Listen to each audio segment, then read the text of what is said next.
So in this video I want to talk about my new Onkyo RZ50. I bought the RZ50 to have it installed in my rec room, which has a 5.1.4 Atmos system, obviously with two subwoofers. You know, the main reason why I decided to buy this receiver was number one, the price that I got it at. I paid $800. It was on sale for $800, and it's frequently coming out on, I follow Slick Deals. It's like a discount website that you can go, or they have an app as well, and I kept seeing it pop up for close to 800 or just under 1,000, and then it hit 800 one day, and I was like, this is it. It's not going to get any better than that, and it really hasn't been any cheaper than that. Main reason was the price. Second reason was I've always wanted to try out Dirac, so I was incredibly curious. People praise Dirac as being like the second coming of room correction, and well, I wanted to experience it for myself. So in this video I'm going to go over how I set up Dirac in my rec room, and I'm going to go over everything that I did everything I had to go through to get it to work in my rec room. And as well, I actually set it up in here. This room has 17 speakers, 6 overhead and 11 bed layers, to be able to try out the 7.1.4 capability that the Onkyo RZ50 has. So in other words, I was using only 4 of my overheads and 7 of my bed layer channels. Obviously, I had to use some external amplification. I used 2 channels from my Emotiva amps. But yeah, let's go ahead and unbox the RZ50, which in my opinion, hot take, one of the best receivers that you can buy, the best value receiver, best feature pack receiver that you can buy right now. So let's go ahead and check it out, and let's get it set up as well.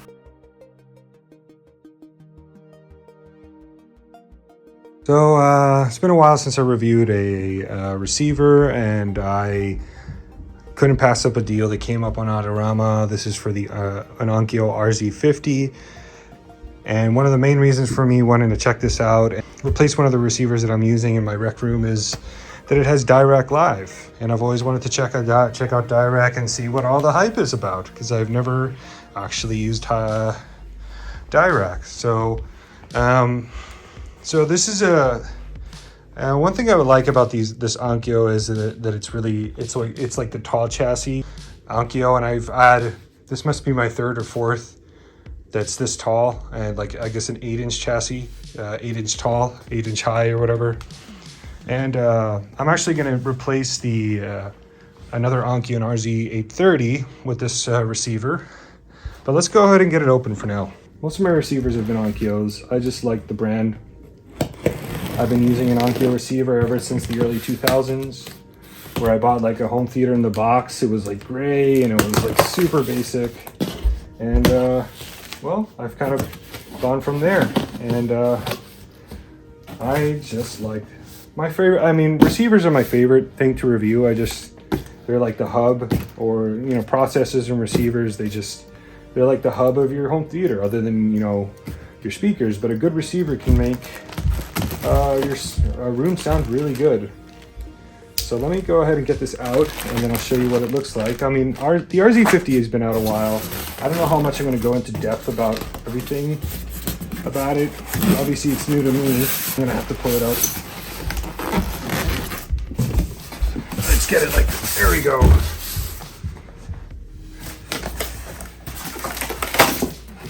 I think Onkyo just announced that they were putting out an even more budget receiver in the line. I think it's the RZ30 if I'm not mistaken.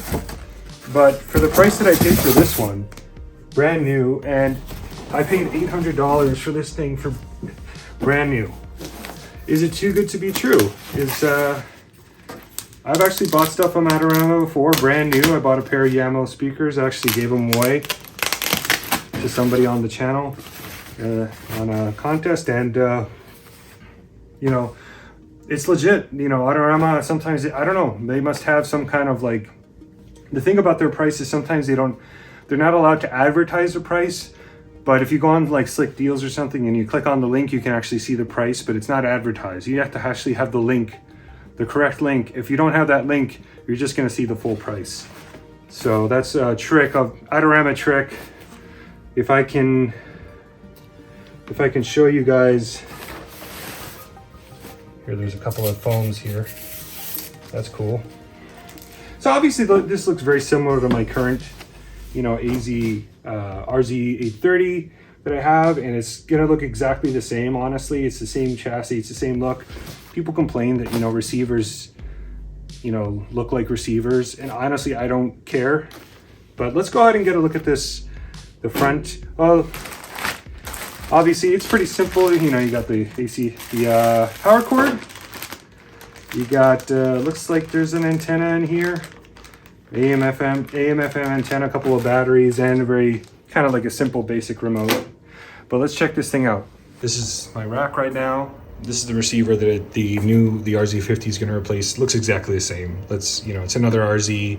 It's just an older one. I think it's from 2019. It's the TX-RZ50. So this is a 2.0 HDMI 2.0 receiver, and you know, it's been fine. And I've just noticed a couple. You know, there's been a couple. I think there's an older HDMI board, so that, you know, it sometimes, you know, I've had a few handshake issues, but that always get resolved if I turn the receiver on and off. Again, I'm doing a pretty complicated setup here, so most of my stuff is being run through this at Lona, and then it gets routed to the receiver. So, you know, my system is prone to handshaking because I have such a complicated, you know, video distribution setup in this house. So, you know, where I feed all my inputs into this at Lona, and then it feeds everything to each receiver. If it, you know, at the very least, it's going to be the same. I'll have the same handshake issues, but I'll have Dirac, and which is great. So this also has 9 channels of amplification.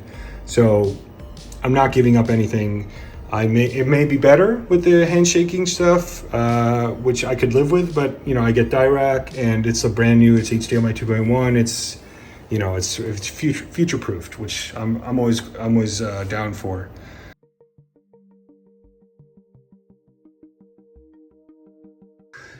I mean, obviously this is a cool.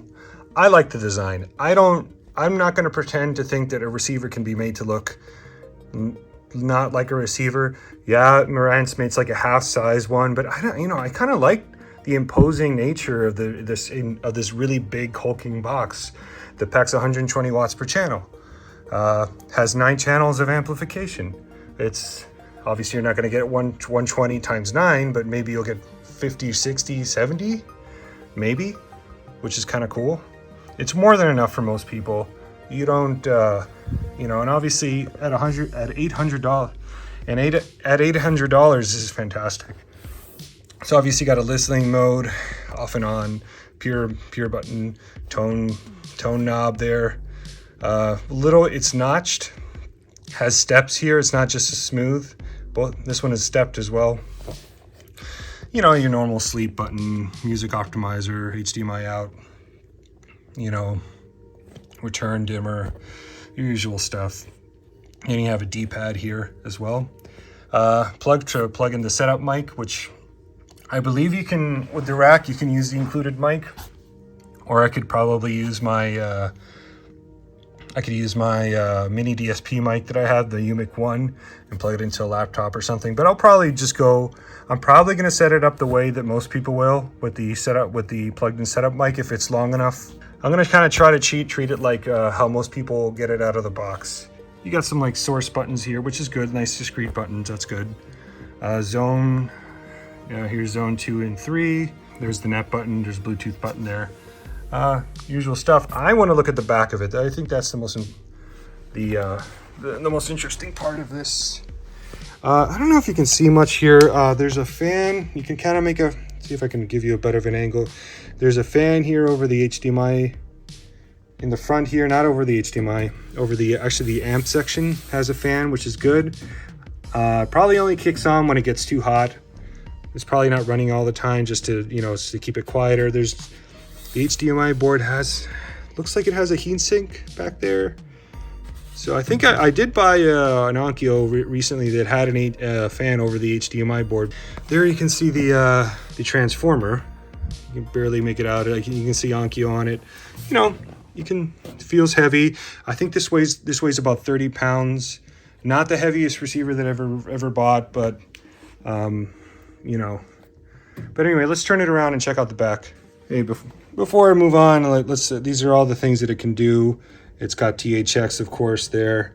So this is THX certified, Dolby Atmos, IMAX Enhanced, CTSX, obviously HDMI, Dolby Vision, DTS Play-Fi. It has Wi-Fi, Dirac, and I don't know what that is, VLSC. So here we are in the business end of the receiver. Obviously you got, I believe you have, let's start with the speaker binding posts, pretty standard stuff. I think they're 5-way. You can probably take a spade plug, banana plug. I don't know the other plugs, but obviously put bare wire in there as well. So you got front, center, surround, height, surround back, or they can be assigned to height 2, or they can power zone 3, I believe. And this is specifically for zone 2. So you can have a powered zone 2. When you use powered zone 2, I believe it would shut off. You would be left with 7 channels of amplification, if you have, which is still more than adequate. I'm not sure exactly what speaker would turn off. Probably the surround backs if I had to guess, but I'm not sure. I think you have 11 pre-outs here: front, center, surround, height 1, surround back 2. I believe independent sub outs. I'm not entirely sure about that, but I'm pretty sure this one does independent sub outs. But again, not sure. I'll put it on the screen if I'm wrong. And obviously you got height 2 and then a zone 2 out as well there. If you don't want to use the internal amplification, you can do, there's a dedicated zone 2. You have 6 HDMI ports, all labeled. One is assignable down there. I think they're all assignable. You know, you can probably go into the menu. I'll probably show that later, and switch these up. Got an Ethernet port, of course, USB. So it's a 5-watt USB port. That's 5 volts times 1 amp, so that's 5 watts. So 2 HDMI outs, and both of these are capable of 8K, it looks like. So every single input or output here is HDMI 2.1, which is great. So you're future-proof. It's not like for video, you're fine with HDMI 2.0, but it's good to have 2.1 because who knows when we'll get 8K, but we'll see. So we got some legacy inputs as well, component, which is good to see. If you're into retro gaming, it's a good thing to have, because a lot of older gaming consoles don't have HDMI, and people have to jump through hoops to connect this. Actually, my Sony receiver, a new one, doesn't have component, and that was a kind of a bummer because I bought like a PlayStation 2 and I wanted to just plug in the component cable, so I had to buy like an HDMI adapter. Still love that receiver though, but it's mostly digital. It's good to see some legacy inputs as well. And you got a composite as well, AM, FM antenna, a couple of digital inputs as well, optical and coaxial digital, and then a bunch of legacy analog inputs as well, including phono with the ground as well. A couple of it, you got your antennas here, pretty standard stuff, antennas, and yeah, that's pretty much got it covered. As you can see, TX-RZ50, and looks like it, if you look back here, 4 to 16 ohm speakers, looks like.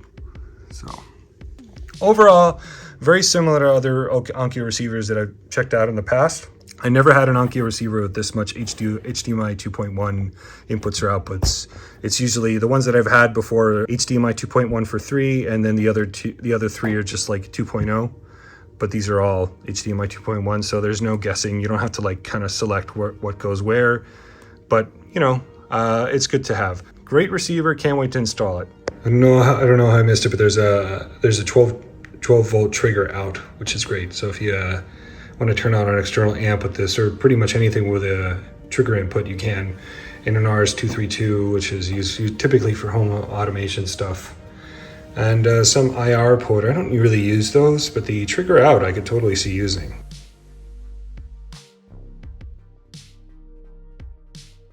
All right, so I'm going to start the RZ50 setup process. I'm going to set it up I'm going to use this as my main listening position, and I'm going to be using the microphone that came with the with the receiver, because that's what everybody's going to receive with the receiver. So I kind of want to keep it on a level playing field. I believe I could use my laptop and a calibrated mic, but I'm not going to do that.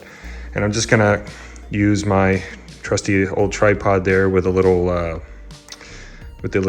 camera screw there on the top, and I'm going to screw it in, but you'll see that in a minute. So first thing you're going to want to do, is, well, the receiver's already on. I turned it on. There's a little port for a microphone, and there it's going to say Dirac. So let's go to the TV and see what it says. So if you go to the TV, it says start Dirac Live or exit Dirac Live and use AccuEQ. I'm actually going to start Dirac Live. Now you might see that there's a bit of a problem here when it comes to the length of this cable. What are you going to do? Well, for me, the best solution would be to use my laptop, even though I haven't tried it that way. Let's see how far this goes. This might be a problem. So as you can see, we have a bit of a problem here. Plugged in the mic, doesn't quite make it to my couch. So what do you do? So let me show you.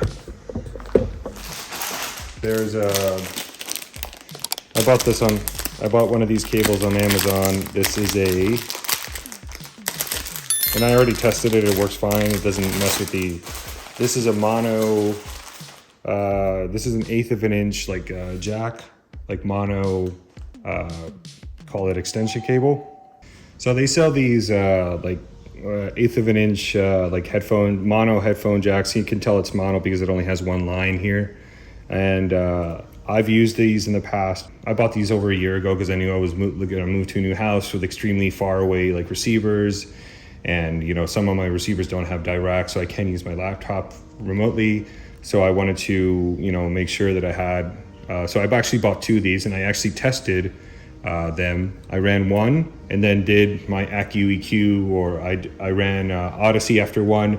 I got the same results using one of these cables as an extension compared to my just using the microphone by itself without the extension. I even ran a second one, did the same test, exact same results. So it didn't affect the results of the measurements and stuff. So I think it's pretty safe to use. Some people would probably frown against this, but sometimes you gotta get creative. So as you can see, it's not the microphones wouldn't make it without this. So I'm gonna use this thing and get it to the couch over there so that I can run Dirac. Okay, so as you can see, made it to the couch, no problem. I think this is like a maybe 25-foot extension cord.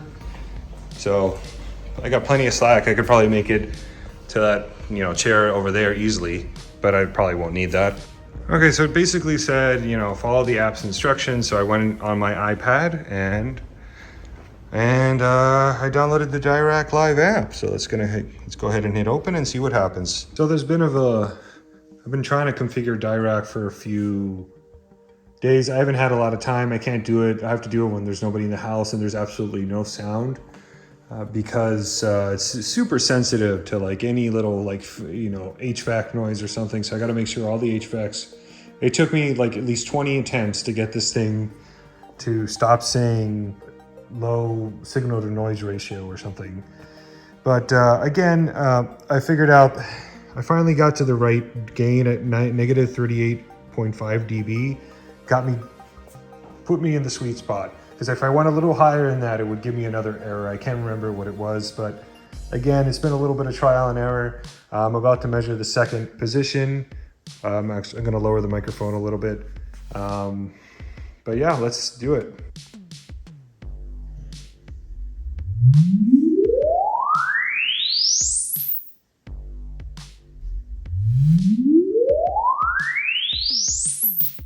All right, so now I got to do this other.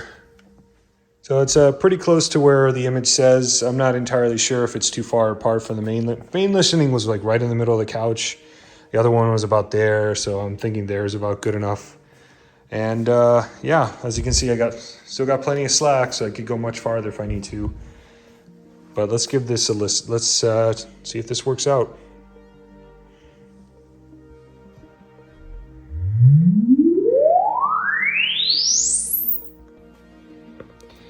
So the next measurement position looks like it's like actually behind the couch. So let me go ahead and try to get my microphone that high. Okay, so it looks sort of where it's supposed to be. The Sofac Dirac is reminding me a lot of the Arc, of Anthem Arc. Very similar setup process. It is cool that I can do it through the app though on my iPad, which is, you know, easier. I'm assuming I'll probably eventually try it out on my laptop, which apparently the laptop software is a lot more comprehensive. But again, let's take this measurement. So this is what's been frustrating me about this Dirac so far. There's such a very narrow sweet spot to where you can, the gain needs to be for this setup. I keep getting this clipping detected after measuring 3 spots successfully. So I'm gonna just I tried lowering half a dB, and then I'm gonna try another half and see if that works. I don't know, it's happening on the subwoofer specifically. So let's see. If not, I'll have to lower the gain on the subs, maybe that'll fix it, but we'll see. Let me try to figure this out. So I hit the little hamburger button, and I hit per speaker trim, and that allowed me to control the volume for just the subwoofer. So I'm just gonna try lowering that and see if that'll actually pass now, but let's see. You know, I don't usually become frustrated with like auto calibration systems, but you know, this is probably a first for me. This Dirac just does not, it doesn't matter. I can't seem to get this thing to either not clip, you give me like a clipping warning, or this low signal to noise level. And we're talking about, you know, I don't know if you can hear it. There's a little bit of noise coming from my rack. I mean, this is, I have the door closed. I can't, you know, I can't get rid of that fan noise. You know, there's not really, obviously I guess I can try to shut this. I do have a fan running in here. I'm gonna try to shut it off and see if that helps. You know, I can't seem to get rid of the, it's just, I don't understand. Anyway, I'm gonna try again. I've only gotten 3 positions done because I can't seem to get this one to work, you know. So kind of frustrating, but let's keep going. Wow, I can't understand. You know, if I'm having this much trouble with Dirac, with trying to get this stupid Dirac set up, I can only imagine someone that just, maybe that could be their first receiver and they can't get this thing to work. And so I don't know if it's the microphone. I do have a UMIK 1, you know, I have a better microphone, but I don't, you know, I'm trying to set this thing up using stuff that any person would have, like an iPad, maybe your phone, using the microphone that comes with it.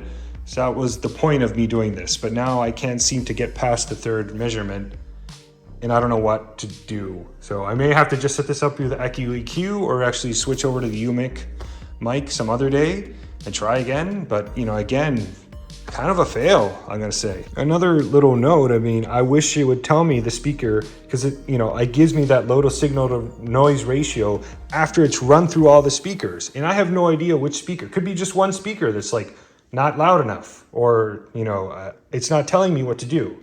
So another problem. So I'm sort of guessing here. I'm like, I've set these, I've checked the trims on each speaker multiple times to, you know, to make sure I'm not clipping, and I can't seem to get it to work. So I'm gonna just have to move the microphone back to where it was working just to get this thing, just to get it over with. I need to get this done. So I tried just, you know, attaching the mic here. I don't know, we'll see if that works. And I'm gonna try one more time. Hail Mary pass here.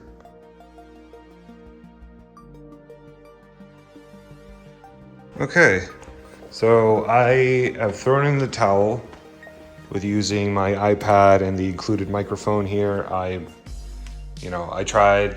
A lot of you are probably going to be screaming at the TV saying like, you're doing it wrong, you're an idiot, and like, yeah, but you know, think about it.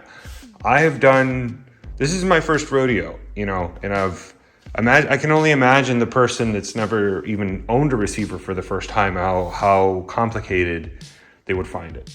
You know, it's a little crazy. But so I'm since I already own a UMIK 1 and I have a laptop, I'm just gonna try the laptop suite. I tried, guys, you know, but I'm gonna just try this, and if that fails, I'm gonna do AccuEQ and say F you Dirac. So, and again, I already pointed this out. We're talking about barely audible fan noise, you know. And if I turn off,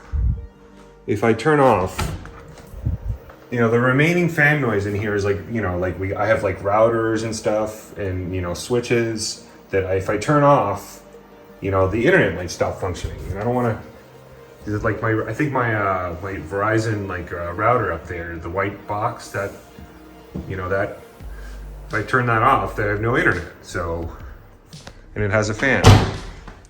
So I've done everything I can. I've made this room as quiet as I possibly can. So I'm just gonna go ahead and use the laptop interface. So now, let's see what this does. Let's hit allow here. Let's see, so let me read this and I'll come back and see if I can figure this out. So I set up my volume calibration as much as I could. I raised the microphone gain a bit, and I don't know, I'm sort of winging it here, never done it. So gonna select this.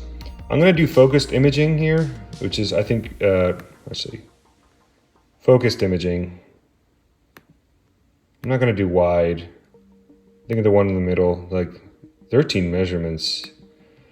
You know, I'm gonna do the 9 tightly focused. Actually, no, it's what's in the, I'll just do the tightly focused imaging.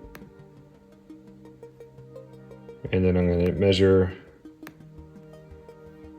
and pretty much have it where it's supposed to be. So let's see what this does.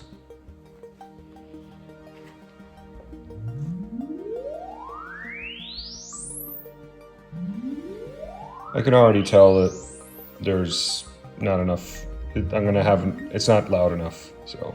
Okay, so already a significant improvement. I adjusted the volume gain when it was too low, so I raised it, the master volume gain, and as you can see, it worked. I mean, I got it to 3 measurements with my, with the stock microphone, the one that comes with the receiver, but you know, using my UMIK 1, you know, I think it looks like it's working better, because even with the stock one, it took me multiple times to even get like a valid measurement. And this one, it just, I think I took half a measurement and I noticed it was too low, the volume, raised the gain, and now it worked just fine. So again, I haven't even finished this process, but I think I can easily say it's worth getting the UMIK 1 and using your laptop. It's just better than using the software on the iPad. All right, so I pretty much got it to, I got to get it to that position or so. So I got it, you know, kind of close to there. So let's see what this does. Another successful measurement. You know, that's 2 for 2, going smooth. I'm not going to record every single measurement that I do unless I encounter another problem. But I'll report back when I'm done and I get a chance to listen to the magic of Dirac. So been pretty successful. You know, I haven't had to repeat any measurements. I'm about a little over halfway done. So yeah, it's going good.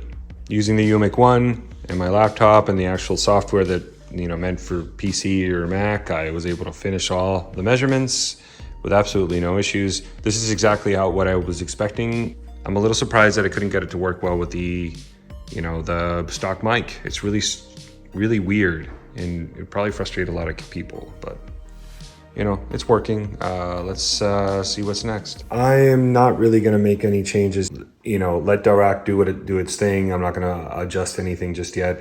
Really don't know too much about adjusting this anyway just yet. Again, this is my first time working on the software, so again, just gonna let it do its leave it all default, like, and see how it sounds.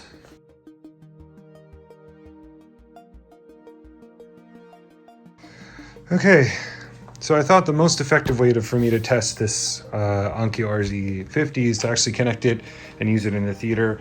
And let me tell you, it was a pain in the ass to connect it, so I really hope you guys appreciate it. It took me like 2 hours to get it right.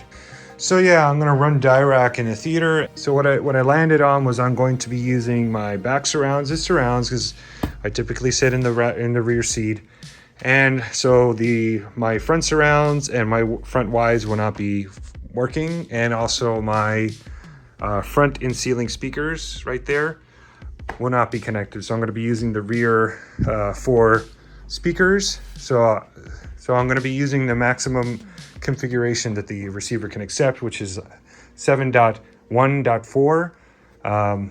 Obviously, that receiver does not have independent subwoofer pre-outs, so it's sort of like it's a .1 really. It's not independent. So it's so all 4 subs are going to be getting the same signal. And yeah, so I'm going to run Dirac. I'm going to do the focused version of Dirac. Again, this is a temporary setup. If I was going to do like a more permanent setup, I'd probably do the one with the most measurements, but I'm going to do the one with 7, I think it's 7 measurements, the focused one, just from the sweet spot area, because, you know, this is temporary. This is good. I'm going to listen to it like this for like a week, and then that's it, you know, maybe not even a week, less than a week. I'll probably have it in here in a week and then reconnect everything back to my Anthem, which obviously works really well. Okay, so this is what I'm talking about. I'm going to actually do the tightly focused imaging.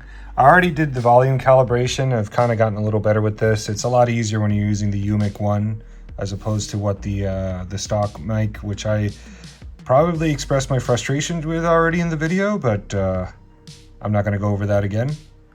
But let's go ahead and I'm going to go ahead and I'm not going to like show you everything that I do with Dirac. Kind of went over that earlier in the video. I'm just going to go ahead and do it. Listen to it for a while and then give you my thoughts. I finished Dirac in the theater again. I'm doing 7.1.4, and it went pretty smooth. It analyzes the data and filters, and you know, honestly, I'm going to accept whatever it recommends. I'm not even gonna like edit it in any way. Again, this is a very temporary setup, so I'm just gonna see what it's, because I can imagine a lot of people that run Dirac aren't gonna really be tweaking it that much or at all. So I'm gonna go ahead and see what the system spits out and listen to it and give you my final opinion of Dirac in the theater.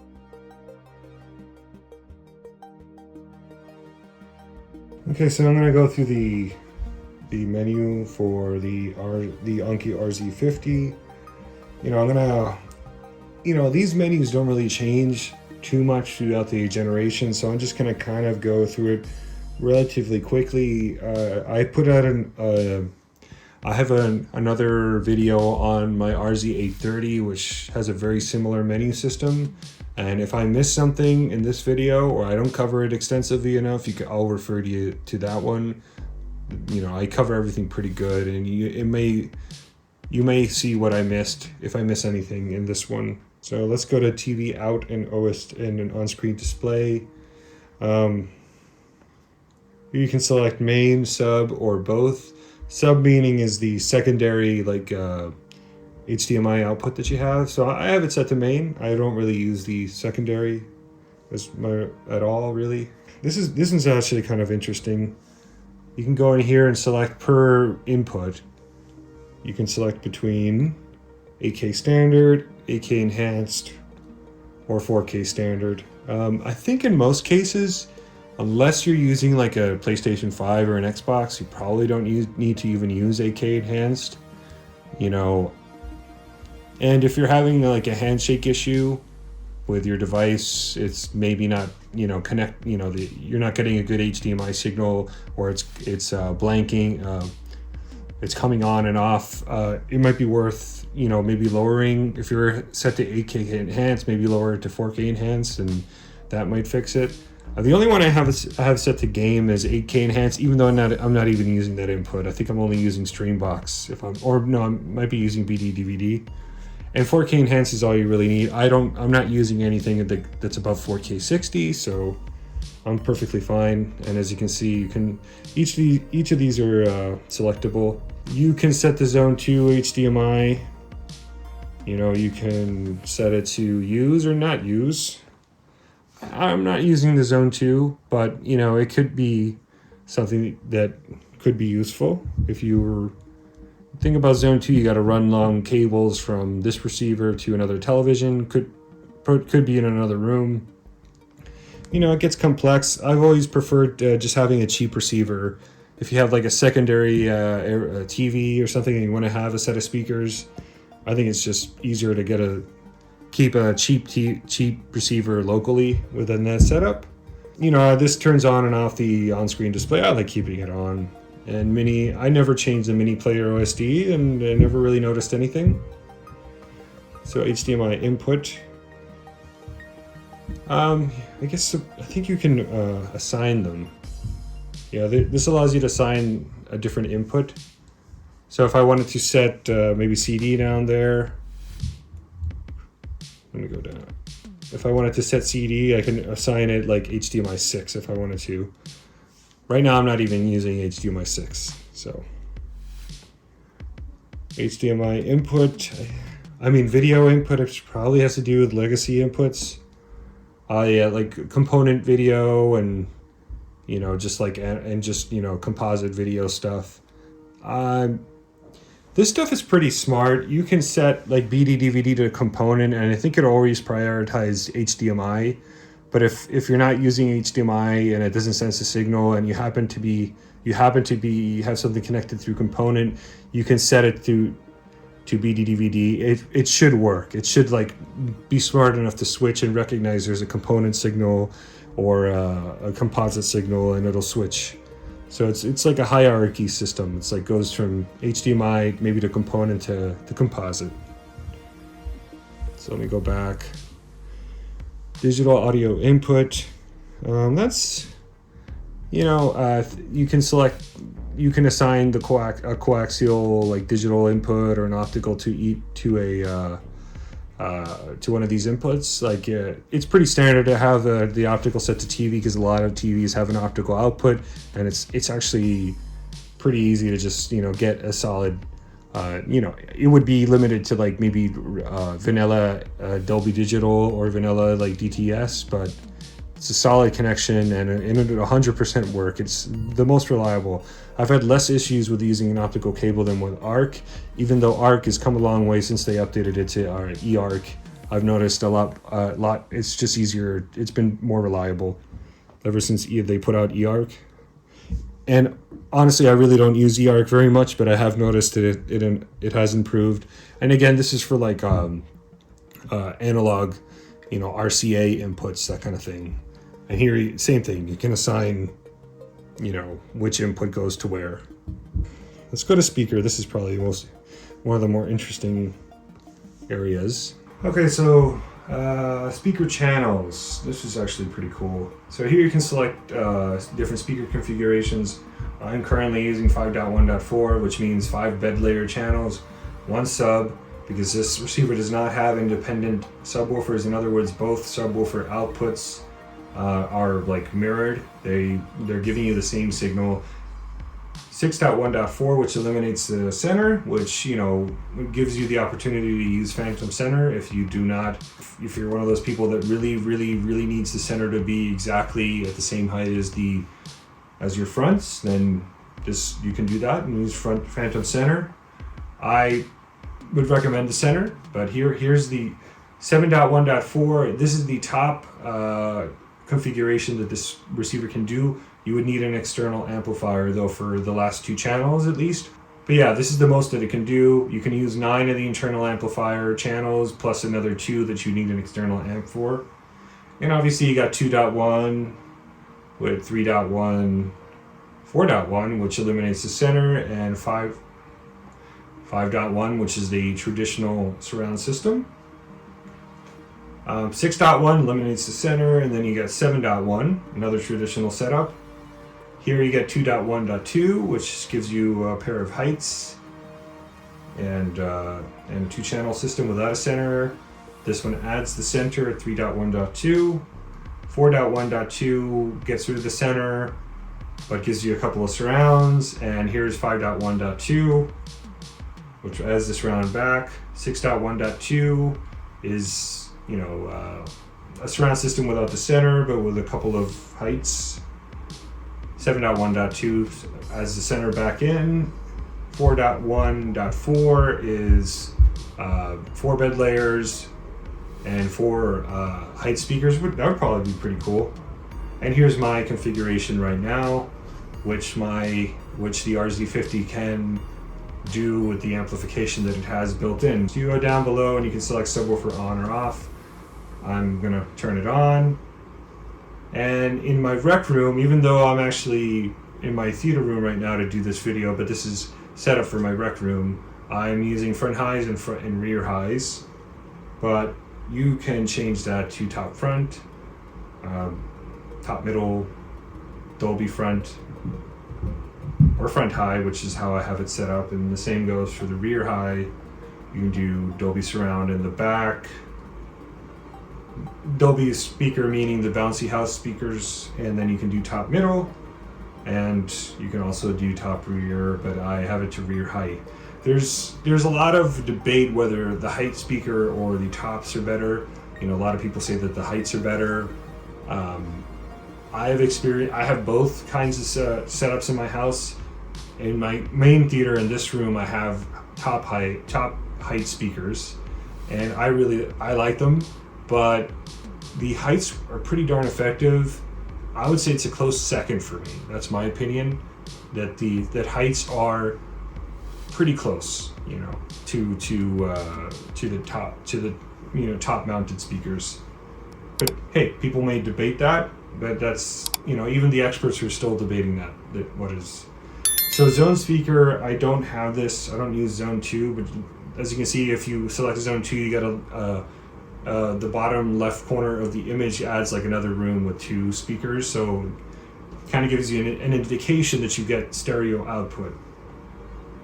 So if you use zone 2, you can see, you know, that's 2 speakers. So that's like the downside for zone 2. It could be useful if you're only going to have 2 speakers, but what if you want to have another surround system? Like I said before, I'd rather just have a cheaper receiver than just have 2 speakers.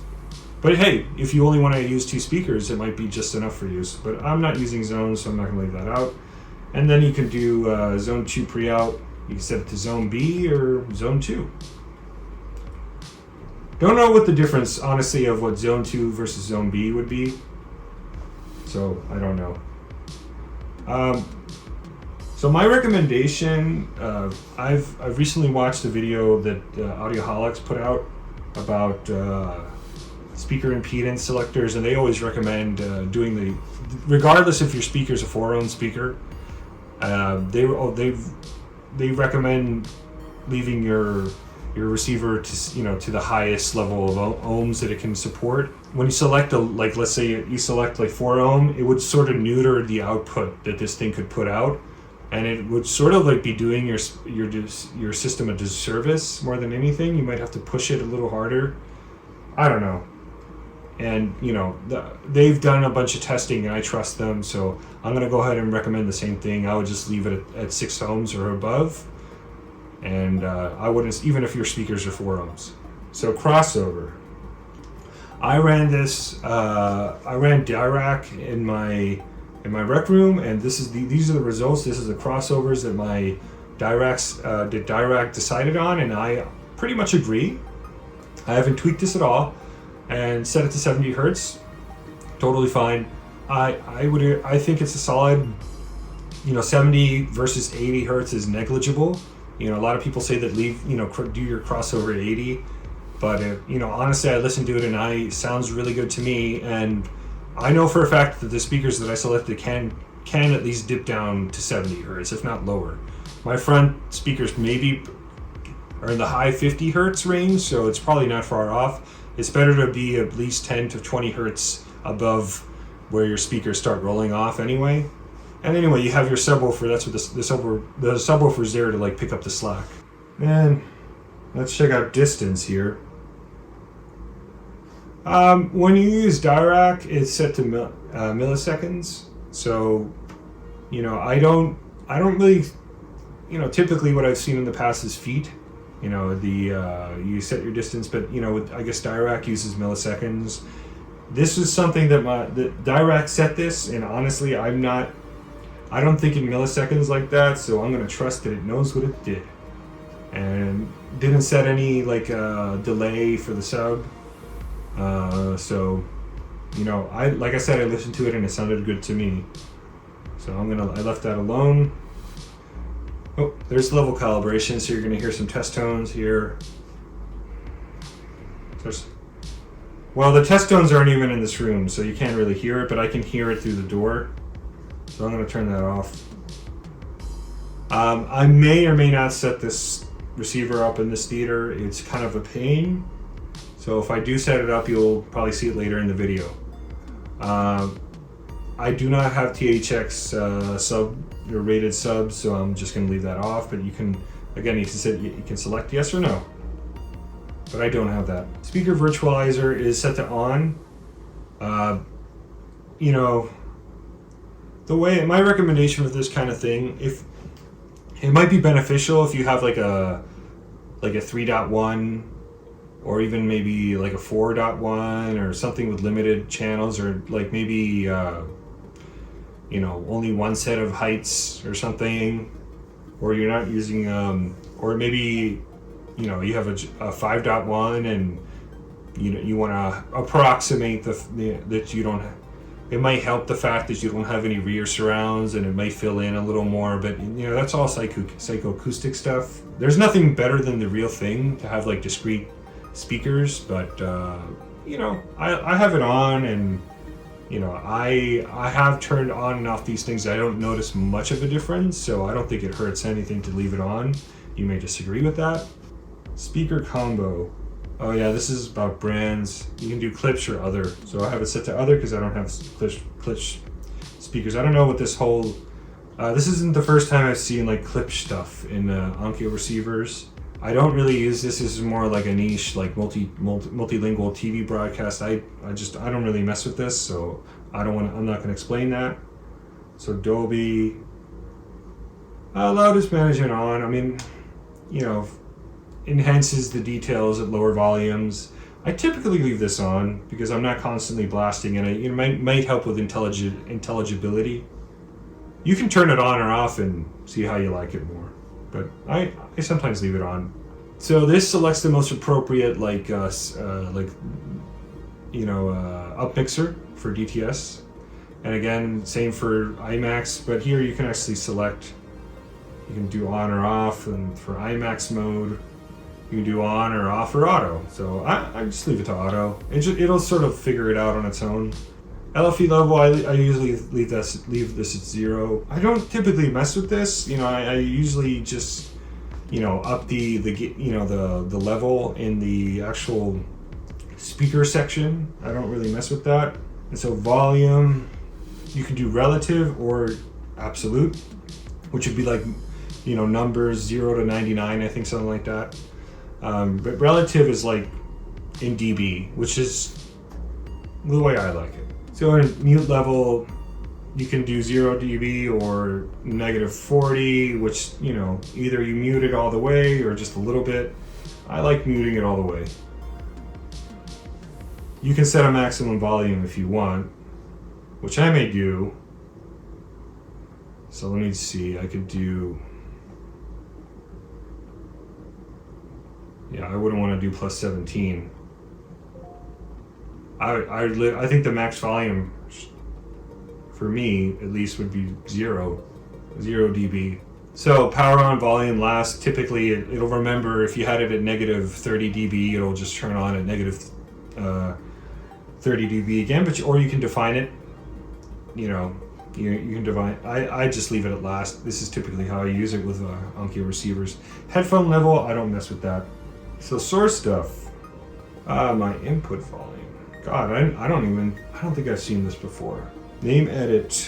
You can edit the Streambox input and call it, let's say, Apple TV if you wanted to. Let's say you could do that here, but you would have to switch the. Let's say if you wanted to switch BD DVD, so you'd have to be on BD DVD to change BD DVD. In this case, I'm in Streambox, so here I can change this one. Let's go to hardware and HDMI. HDMI CEC, if you're using your TV's apps and you want to be able to use eARC, you're probably going to need to turn this on. As you can see, that audio return channel eARC supported, you'd have to have that on, and auto lip sync and all that stuff. And auto standby mode is set to eco. This is how you do that. So, but you can either turn it off or on. I have it on because I currently, this receiver is not currently on Control 4 yet because I have to get guys to program it in. So I'm having my TV turn it on and off with CEC for now. Control 4 uses IP control, so you know CEC can kind of mess with that, so it's better to turn that off with Control 4, or if you're using another device with IP control. So here's the network stuff. If you want to do Wi-Fi configuration, I currently have it set to wired, so I have it off. But you know, I don't want to go into here. I don't want to share my IP address and all that. Bluetooth. This is your Bluetooth stuff. I don't really use Bluetooth as much as I used to be honest, so I'm not even going to go there. But this does support Bluetooth, so you can do some configuration in there. Power management. Sleep timer, you can have it set off, turn off automatically after 30 minutes if it doesn't have any signal going through it or it's idle. I usually leave that off. I'm pretty good about turning stuff off. Sleep timer might be something you actually have to select on the remote. Auto standby. Yeah, auto standby is what I just explained, so it's different. Sleep timer is something you set. Auto standby is like automatic. And you can do USB power out on standby, so you can actually turn off you can leave the USB, let's say you're running like a fan off of it or something, off the USB port to power like a fan or something. You can, personally, you would probably want to leave this to off so it turns off the fan, or if you want to have something that's plugged in and keep it powered on all the time, you can set this to on and it'll keep it on. So, but network standby, I have it set to on. I think I'm going to need this on to Control 4 stuff anyway, so I'm going to leave that alone. And Bluetooth wake up, I don't use that. But you can theoretically turn on the receiver with using Bluetooth, but that might consume more power. You know, the more of these things you have off, the less power it's going to consume. This receiver does have a trigger out, so if you have an external amp that you want it to turn on with the receiver, you can set that, and you can set it to zone 2 or zone 3. Or I'm not even using an external amp with this right now, so I'm just going to leave it off. But yeah, you can either have the trigger turn on the amp when you select the main zone. You can have it set to, because sometimes you just turn on the zone 2 and then it'll turn on an external amp, because you may have an external amp running through zone 2. Same goes with the zone 3, but I'm going to leave it. Or you can just have, if you could have 3 separate amps. It'll trigger the amp regardless of the zone. Main, zone 2, or zone 3. If you set it to all, I'm going to leave it off because I'm not using an external amp with this receiver right now. Works with Sonos. I don't really mess with that, but I'm assuming if you use the Sonos app or if you have other Sonos stuff in your house, I'm assuming that means that your app would see the receiver and you would actually be able to turn it on or control the volume through the Sonos app, which is nice. Some people may find that. I don't really use Sonos. I did review a Sonos device and I thought it was pretty good, but it just didn't fit our needs. Multi-zone, again, I'm not really, you can set the output level back out. Zone 3 is probably very similar. Miscellaneous. We're almost done. This is the frequency stuff for AM, FM. I don't even have the antennas connected to this thing, but you can set the frequency step. If you want to fine tune it a little more, you can change it to 9 kilohertz and 0.5, or even go low. There's 2 options, I guess, 0.5 or 0.2. I'm gonna leave it at default because I'm not even using the tuners right now. And remote ID, I'm not gonna do that. And firmware update, I'm not gonna even check because I don't want to be stuck. I want to finish the video, so I'll probably do this a little later on and see if there's an update, but here's where you would update it if there was an update. Initial setup, if you want to go through the initial setup, let's say you just bought the receiver and just go through that, helps you set it up, kind of process step by step. You can go here and hit initial setup and, it'll just walk you through what you need to do. But I'm going to head back. You can go to lock. If you want to lock your settings so nobody messes with them, you can just do that here. Maybe put on some kind of code. I don't typically do that. I don't know, my family, they really don't mess with my stuff. They're not going to touch anything, so I usually leave that alone. But if you do have curious kids that want to go in and change the levels for all your speakers, or maybe up the bass on the sub to a crazy amount of bass, then you can lock it here and not allow that to happen. So maybe come in handy for some people. And finally, if you can actually reset your receiver to factory, but I'm not going to do that, of course, because doing Dirac takes a long time, and I don't want to have to do that again. So the last thing I typically do with these videos is I kind of go through what net music apps are supported. So you can do TuneIn, you can do Pandora, you can do Spotify, Deezer, Tidal, Amazon Music. Chromecast is built in, and you can do DTS Play-Fi, AirPlay, Amazon Alexa supported music server, which I believe uses DLNA. Yeah, it detected my stuff that's on DLNA, like my HD home run, and I have my WDX4 as an ASC that I have, and so I can go back, and then, or you can play, I'm assuming you can play music files through your USB, and you can see your play queue through here. I don't have anything queued up. But yeah, if you're into that, I typically don't use, the built-in apps here to stream, but I think a lot of people do take advantage of this stuff, because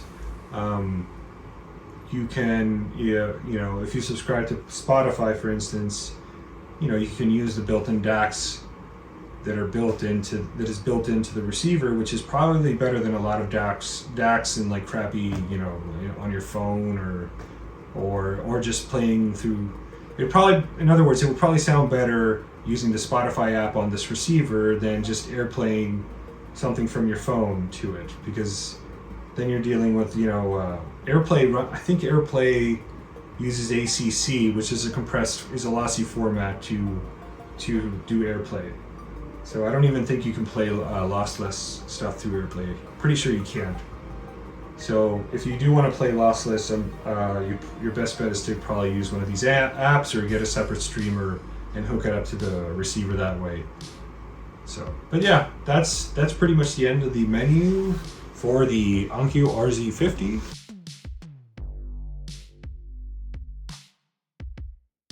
Okay, to wrap up my thoughts on the RZ50. First of all, I paid for this receiver with my own funds. Onkyo has never contacted me, so I was always self-funded all of my receivers that I've reviewed on this channel, just for the record. To distill all of my thoughts of the RZ50, I think the RZ50 is probably the best value right now. If you can get it for $800, it is by far, it's not even close, by far the best value in AV equipment, bar none. Full stop. Best value. You cannot do any better than this receiver for $800. It's simply incredible. This is the most feature-packed receiver that I've ever bought in my life, that I've ever had the experience of using. It is missing a couple of features, but then again, you got to look at the price point. Like, it doesn't have independent sub outs, which I would love to have, especially for a receiver that retails for over $1,500. Would be great to have, but again, I only paid $800, so I really can't complain about that. I want to get into Dirac. My opinion about Dirac, as you probably saw in this video, I tried to set up Dirac using the included microphone that Onkyo provided, that you would think would work just fine. I must have tried for like an hour and a half, maybe even 2 hours to get this thing to work. I've tried everything that I could think of, and I could not complete the entire Dirac configuration or setup. It just wasn't going to happen. So I had to pivot to using my my mini USB UMIK 1 to get it to work. And once I did that, it worked great. Again, when I was using the little hockey puck microphone that was included, I was using the Dirac app on my iPad, because I figured I wanted to set this thing up using the most basic stuff that most people are going to have. The layman comes in and wants to set up this receiver for the first time. they're not going to have a UMIK 1 like I do, or like a lot of enthusiasts are going to have. They're just going to try to use the hockey puck. In that case, it was a huge fail. I could not get it set up. I didn't try using the Accu EQ that's included in Onkyo, so it's very possible that I could have gone that route. But you know, I wanted to set it up using Dirac. So again, Dirac using the included mic, huge fail, very bad. Like, I couldn't get it to work. If you're going to buy one of these and you really want to set up Dirac, unfortunately, I'm going to have to recommend you buying like a UMIK 1, a mini USB UMIK 1, like a calibration microphone. It's going to save you a lot of trouble. It's very possible that Dirac didn't like the room that I set it up in using the little mini, using the included microphone. It's a very big room. It's kind of echoey. It doesn't have a lot of, there's no treatment in it. It's possible it didn't like it, but again, I tried everything. So again, can't recommend using the internal microphone because I couldn't get it to work at all. So here's my opinion about Dirac. If I compare it to my to the Arc Genesis from my Anthem processor, I'm going to say that the Arc Genesis is easier to use.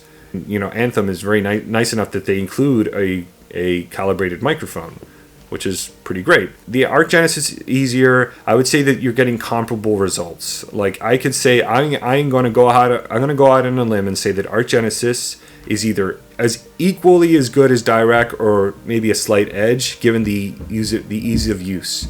I felt that Dirac was a little harder to use, given that it was my first time using it. Again, there was a learning curve for me, and I'm kind of a guy that's into this stuff, but if you're coming into this hobby for the first time and you want to get into Dirac, there's going to be a bit of a learning curve. So either follow what I say in this video or go to another video just to help you out, or just, it's going to be a lot of trial and error here, which is what I discovered. Again, Arc Genesis, super easy to do, like a lot easier. So if you're going to go into buying like a mid to high tier kind of like AV receiver or processor, I gotta say that Anthem is really great for that. But again, $800 Onkyo that I just paid for this, I just paid $800 for this Onkyo, and it's simply incredible the amount of features you get. Even at retail, I would easily recommend this receiver. So I set up Dirac in the rec room, and it sounded incredible.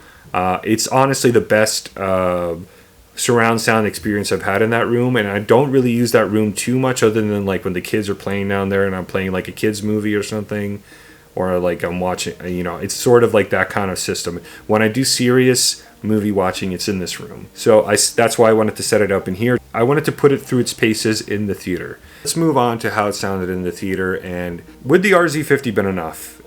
The way that I set it up, using all nine of its channels and an additional 2 Emotiva channels from my external amps. Yes, I think it sounded incredible.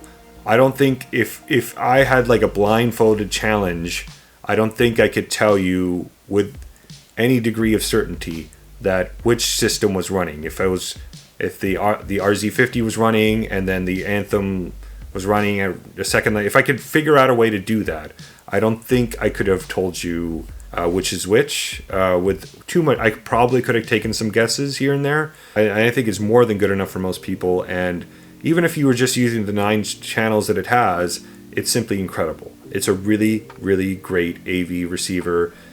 That includes Dirac with no additional cost. There are a lot of receivers that you buy that you have to pay extra for Dirac. It pretty much provided me an almost equal experience. I'm not gonna say equal, but almost equal experience that my Anthem could provide.